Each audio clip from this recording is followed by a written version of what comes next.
ನಿಮ್ಮ ಅಪ್ಪನ ಆಸ್ತಿ, ಅವ್ರ ಅಪ್ಪನ ಆಸ್ತಿ ಅದು. ನಿಮಗೆ ಯಾವ ಒಂದು ರೈಟ್ ಕೊಟ್ಟೋನು? ಅವ್ರು ಏನೋ ಬೆಳ್ಕೊತಾರೆ, ತಿಂತಾರೆ. ಇವತ್ತು ಕಷ್ಟ ಆಗಲಿ, ರಾತ್ರಿ ಹೊಟ್ಟೆ ಹಸ್ಕೊಂಡಾದ್ರೂ ಮಲಗ್ತಾನೆ. ನೀವು ಕೂಡ ಬಿಟ್ಟು 2 ಕೋಟಿಲಿ ಬದುಕಕ್ಕೆ ಇಷ್ಟ ಇಲ್ಲ ನಮಗೆ. ನಿಮಗೆ ಅಷ್ಟು ಡೆವಲಪ್ಮೆಂಟ್ ಮಾಡಬೇಕಂತ ಇದ್ದರೆ ಈಗ ನಮ್ಮ ಹತ್ರ ಕಿತ್ಕೊಂಡು ತಿನ್ನೋದಕ್ಕಿಂತ ಕಾನ್ಸ್ಟಿಟ್ಯೂಷನ್ ಅಂತ ಹೇಳ್ತೀರಾ ಅಲ್ವಾ, ನಾವು ಗೌರ್ಮೆಂಟ್ ಮಾಡ್ತೀವಿ ಅಂತ. ಯಾವ ಕಾನ್ಸ್ಟಿಟ್ಯೂಷನಲ್ಲಿ ಬರೆದಿದ್ದಾರೆ ಒಬ್ಬ ರೈತನ ಜಾಗ ನೀವು ಕಿತ್ಕೋಬೋದು ಅಂತ ದುಡ್ಡು ಕೊಟ್ಟು? ಸರ್, ನಾನೊಂದು ಸ್ಟಡಿಂಗ್ ಸ್ಟೂಡೆಂಟ್ ಸರ್. ನನಗೆ ಸ್ಟ್ರೈಕ್ ಬಗ್ಗೆ ಎಲ್ಲ ಏನೂ ಗೊತ್ತಿಲ್ಲ. ಈಗ ನಾನು ಹಾಲಿಡೇಸಿಗೆ ಬಂದಾಗಲೇ ಸ್ಟ್ರೈಕ್ ಅಂತ ಗೊತ್ತಾಗಿದ್ದು. ಸರ್, ನೀವು ಅಷ್ಟು ಡೆವಲಪ್ ಮಾಡಬೇಕಂತ ಇದ್ದರೆ ಇಂಡಿಯಲ್ಲಿ ಎಷ್ಟು ರೇಪ್ ಕೇಸ್ ಆಗ್ತಿದೆ ಸರ್? ನೀವು ಯಾವತ್ತೂ ನೋಡೇ ಇಲ್ವಾ ರೇಪ್ ಕೇಸ್ನ? ಚಿಕ್ಕ ಮಗುವಿಂದನೂ ರೇಪ್ ಮಾಡ್ತಿದ್ದಾರೆ.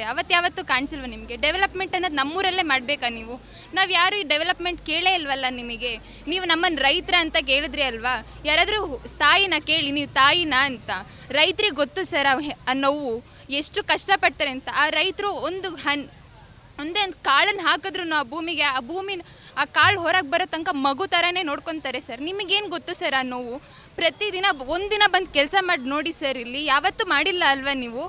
ಅಲ್ಲಿ ಎ ಸಿ ಕೆಳಗಡೆ ನಾವು ಸ್ಕೂಲಲ್ಲಿ ಕುತ್ಕೊಂಡು ಹೇಳ್ಬೋದಿತ್ತಲ್ವ? ನೀವು ಕೂಡ 2 ಕೋಟಿನ ಒಂದು ದಿನದಲ್ಲಿ ಖಾಲಿ ಮಾಡಿ ತೋರಿಸ್ತೀವಿ. ಉಳಿದಿರೋ ಜೀವನ ಎಲ್ಲಿ ಸರ್ ನಾವು ಬದುಕೋದು?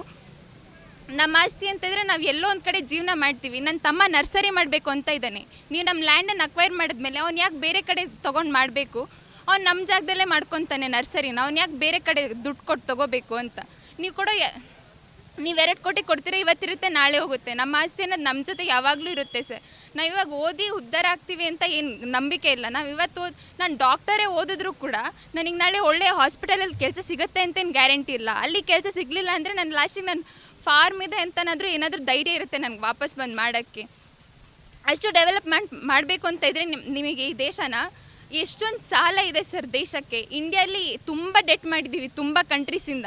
ಅದನ್ನೆಲ್ಲ ಸರಿ ಮಾಡಿ ನಿಮಗೆ ಅಷ್ಟು ಡೆವಲಪ್ಮೆಂಟ್ ಮಾಡಬೇಕಂತ ಇದ್ದರೆ ಈಗ ನಮ್ಮ ಹತ್ರ ಕಿತ್ಕೊಂಡು ತಿನ್ನೋದಕ್ಕಿಂತ ಯಾರಿಗಾದ್ರೂ ದಾನ ಮಾಡಿ. ಎಷ್ಟು ಜನ ಭಿಕ್ಷುಕರಿದ್ದಾರೆ ನಮ್ಮ ದೇಶದಲ್ಲಿ, ಅವ್ರನ್ನೆಲ್ಲ ಅಪ್ಗ್ರೇಡ್ ಮಾಡಿ, ಅವ್ರನ್ನ ಡೆವಲಪ್ ಮಾಡಿ, ಅವ್ರಿಗೆ ಇರೋಕ್ಕೆ ಜಾಗ ಕೊಡಿ, ತಿನ್ನೋಕ್ಕೆ ಕೊಡಿ, ಅವ್ರ ಮಕ್ಕಳಿಗೆ ಅವ್ರಿಗೆ ಇರೋಕ್ಕೆ ಎಲ್ಲ ಏನಾದರೂ ಮಾಡಿ. ಯಾಕೆ ನಮ್ಮ ಜಾಗನೇ ಬೇಕು ನಿಮಗೆ?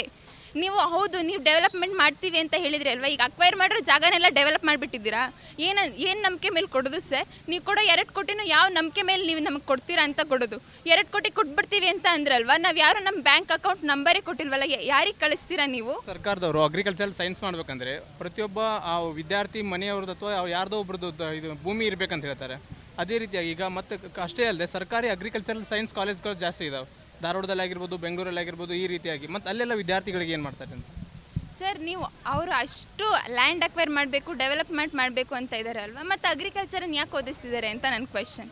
ಅಷ್ಟು ಅಗ್ರಿಕಲ್ಚರ್ ಓದಿಸ್ತಿರೋರಿಗೆ ಅಗ್ರಿಕಲ್ಚರ್ ಮಾಡೋಕ್ಕೆ ಲ್ಯಾಂಡೇ ಇಲ್ಲ ಅಂತಂದಮೇಲೆ ಇನ್ನೆಲ್ಲಿ ಅಗ್ರಿಕಲ್ಚರ್ ಮಾಡೋಕ್ಕೆ ಹೋಗ್ತಾರೆ? ಆ ಸ್ಟೂಡೆಂಟ್ಸಿಗೆ ಏನು ವ್ಯಾಲ್ಯೂ ಇರುತ್ತೆ ಸರ್? ನಮ್ಮ ದೇಶದಲ್ಲಿ ಎಷ್ಟೊಂದು ಅನ್ಎಂಪ್ಲಾಯ್ಮೆಂಟ್ಸ್ ಎಲ್ಲ ಇದೆ.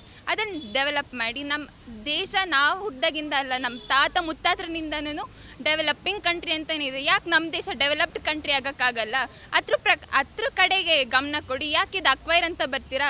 ನಮ್ಮ ಮನೇಲಿ ಯಾರು ನಿಮಗೆ ಅಕ್ವೈರ್ ಮಾಡ್ತೀವಿ ಅಂತ ಹೇಳಿಲ್ಲ. ನಮ್ಮ ಮನೇಲಿ ಅಂತಲ್ಲ, ಯಾರ ಮನೇಲೂ ನಿಮಗೆ ಅಕ್ವೈರ್ ಮಾಡ್ಕೊಳ್ಳಿ ನಾವು ಕೊಡ್ತೀವಿ ಅಂತ ಯಾರೂ ಹೇಳಿಲ್ಲ.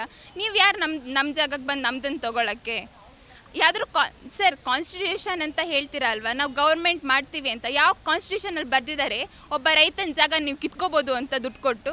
ಅವನಿಗೆ ಆಸೆ ಇಲ್ಲ ಅಂದರೆ ಯಾಕೆ ಕಿತ್ಕೊತೀರಾ ನೀವು? ನಿಮ್ಮ ಅಪ್ಪನ ಆಸ್ತಿ, ಅವ್ರ ಅಪ್ಪನ ಆಸ್ತಿ ಅದು. ನಿಮಗೆ ಯಾವ ಒಂದು ರೈಟ್ ಕೊಟ್ಟೋನು? ಅವ್ರು ಏನೋ ಬೆಳ್ಕೊತಾರೆ, ತಿಂತಾರೆ. ಇವತ್ತು ಕಷ್ಟ ಆಗಲಿ, ರಾತ್ರಿ ಹೊಟ್ಟೆ ಹಸ್ಕೊಂಡಾದ್ರೂ ಮಲಗ್ತಾನೆ. ನೀವು ಕೂಡ ಬಿಟ್ಟು 2 ಕೋಟಿಲಿ ಬದುಕಕ್ಕೆ ಇಷ್ಟ ಇಲ್ಲ ನಮಗೆ. ಐತೆ, ನಾವು ಭೂಮಿ ಕೊಡೋಲ್ಲ. ನಮ್ಮ ಮಕ್ಕಳು ಮರಿಯವೆ ಎಲ್ಲಿಗೋಯ್ತಾರೆ? ದನ ಕರ ತೋಟ ಅದೇ ಕೊಟ್ಬಿಟ್ಟು ಇವ್ರಿಗೆ ನಾವೆಲ್ಲಿ ಹೋಗೋಣ? ಇವಾಗ ಇಷ್ಟು ಸುದ್ದ ಮಕ್ಕಳವೆ, ಅವು ನಮ್ಮ ತಾತ ಅಜ್ಜಿ ಏನು ಮಾಡ್ಗವ್ರೆ ಅಂತಾರೆ. ಅದು ಮಾಡಿಬಿಟ್ರೆ ಅವು ಮೊಮ್ಮಕ್ಳಿಗೆ ಏನು ಮಾಡೋದು?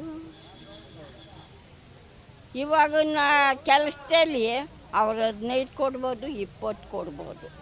ಅದನ್ನು ತಂದು ಸಂಸಾರ ಮಾಡೋಕ್ಕಾಯ್ತದ? ಹಾಂ, ರೇಷನ್ ತರೋದೇನು, ಮಕ್ಕಳಿಗೆ ಬಟ್ಟೆ ತರೋದೇನು, ಮನೆ ಸಂಸಾರ ಮಾಡೋದೇನು ಹೇಳಪ್ಪ? ಈಗ ಜಮೀನು ಕೊಟ್ಬಿಡ್ರಿ ಅಂತ ಅಂದರೆ ಯಾಕೆ ಕೊಡ್ತವೆ? ಅವ್ರು ಏನೇ ಮಾಡಿದ್ರು ಚಿಪ್ಪನಾಗ ಇಟ್ಕೊಂಡ್ರು ಜಮೀನು ಕೊಡಲ್ಲ. ನೀವು ಜಮೀನು ಇಟ್ಕೊಂಡು ಏನು ಮಾಡ್ತೀರಾ? ನೀವು ರೈತರೇ ಅಲ್ಲ ಅಂತ ಹೇಳ್ತಾರಲ್ಲ ಅವರು. ಹೇಳ್ಕೊಬೋದು ಸಾವಿರ. ಇಲ್ಲಿ ಬನ್ನಿ ನೋಡಲಿ. ಇಲ್ಲಿ ಇವಾಗ ಎಷ್ಟು ನೀವು ಕಂಡಂಗೆ ಎಷ್ಟು ಸಭೆ ಸೇರಿತ್ತು, ಎಷ್ಟು ಸಭೆ ಬಂದು ಮಾತಾಡ್ತು, ಹಂಗೆ ಬಂದು ನೋಡಬೇಕು ಅಲ್ವಾ?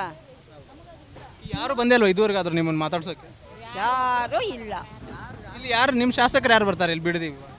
ಯಾರೂ ಬರಲ್ಲ,